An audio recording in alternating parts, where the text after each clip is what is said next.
Hello students, I hope you all are fit and fine. So today we are starting activity 8 of chapter number 4, which is the last exercise of the chapter.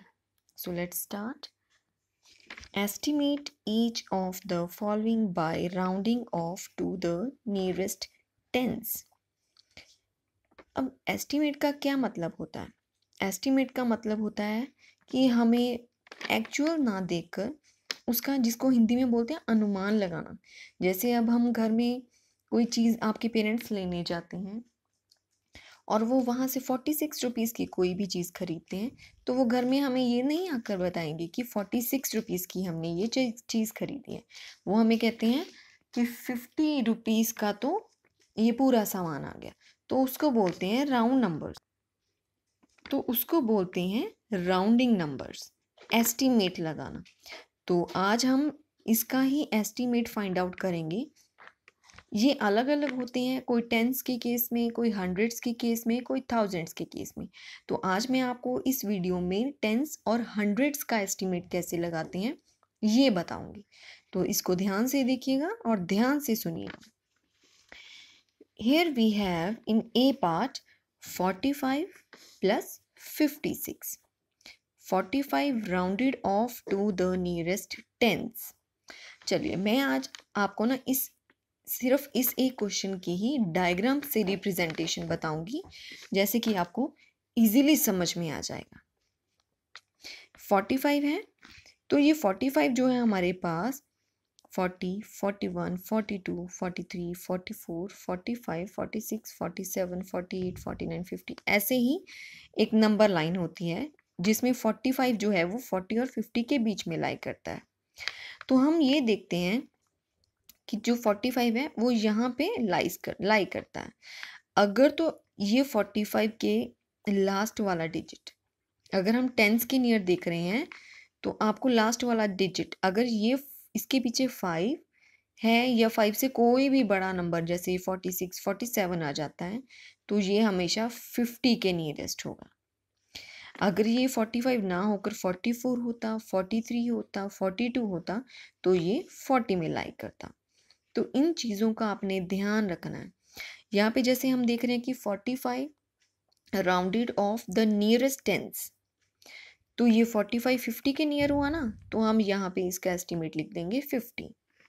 ऐसे ही 56 है हमारे पास।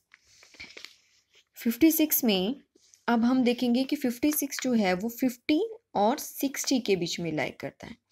अब क्योंकि इसका last वाला digit जो 5 से बड़ा है, तो ये भी 60 में लाई करेगा। तो हम लिखेंगे 56 rounded off to the nearest tens is equal to 16। I hope कि ये आपको समझ में आ गए हैं। इसकी आप एक बार फिर से प्रैक्टिस करोगे, बुक में ध्यान से पढ़ोगे, देखोगे, तो आपको जल्दी से समझ में आ जाएगा। तो अब हमें क्योंकि स्टेटमेंट में प्लस का साइन है, तो अब हम इसका सम फाइंड आउट करेंगे। क्योंकि अब हमने इसके एस्टीमेट नंबर्स लिए हैं, तो सम के आगे भी हम लिखेंगे एस्टीमेट सम। तो अब जो एस्टीमेट नंबर हमने फाइंड आउट किए हैं उनका हम सम करेंगे। 0 + 0 is 0, 5 + 6 is 11। Next question, B part. Here we have 635 plus 425. अब यहाँ पे भी हमने टेंस के नियर देखना है, तो अब यहाँ पे भी हम इनके लास्ट वाले डिजिट्स देखेंगे। चाहे हमें यहाँ नंबर 100 वाले हों, 1000 वाले हों, 10,000 वाले हों, अगर टेंस के नियर पूछा है तो आपने सिर्फ लास्ट वाला डिजिट ही देखना है। सो here 635 rounded off to the nearest tens. अब 635 है, ये 630 या 40 के बीच में लाई करता है। तो क्योंकि यहाँ पे 5 है, दैट मीन्स कि ये 640 के बीच में लाई करेगा। So in other number here is 425 rounded off to the nearest tens. अब यहाँ पे भी लास्ट में 5 है, ये 420 या 430 के बीच में लाई करता है। लास्ट में 5 होने की वजह से ये 430 पे लाई करेगा।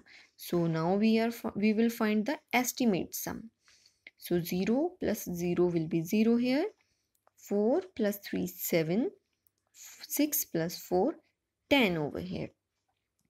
So these are very easy important concept and you have to do it very carefully.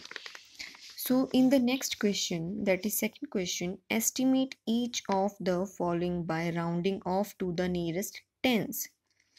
अब यहाँ पे हमारे पास सब्ट्रैक्शन वाले क्वेश्चंस हैं, पर हमें इसका एस्टिमेट टेंस के नियरेस्ट ही देखना है, सेम जैसे कि हमने अभी ऊपर वाले क्वेश्चन में देखा है. 67 माइनस 18, 67 का भी लास्ट वाला नंबर देखेंगे. आप ऐसे नंबर लाइन बना के भी आप रफ वर्क में चेक कर सकते हो. अगर आपको कन्फ्यूजन होती है, पहले पहले आप करोगे तो आपको थोड़ा बहुत मुश्किल लगेगा, उसके बाद आपको क्लियर लगेगा और इजी भी हो जाएगा.